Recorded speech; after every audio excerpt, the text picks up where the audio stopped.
Ef þú vilt læra að gera svona haustlegt ombre með Chrome þá mæli ég með að horfa áfram á þetta myndband.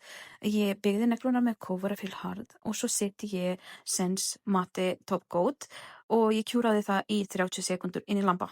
Svo finnst mér svo auðvelt að nota þessa matte pigment palettu og concealer 02 burstinn frá Luxoya til þess að gera svona ombre. Pigmentina er festast við út af því við erum ekki búin að fullferða topcoati inn í lamp. Ég ætla að nota Nice White Pearl Chrome Mirror og ég set það yfir Cool Top Gel sem ég er búin að herða inn í lampa í 10 sekúndur. Ég geri líka svona ombre effekt með þessu Chrome pigmenti og ég fer ekki alla leið niður í naglabönd. Manneskjan fer svo aftur inn í lampa og við erum að fullherða þessi topcoat og mitt tricks til að fá að halda þessu Chrome effekt þá er að fara með Iron X bufferinn aðeins á kantana og þá seti ég aftur topcoat aftur ég er búin að fjarlæga rykið sem kemur eftir því. Svo seti ég líka topcoat undir nögluna til þess að encapsulate allt þetta Chrome pigment. Ég tek nokkra flotta myndir og þá er þetta bara komið.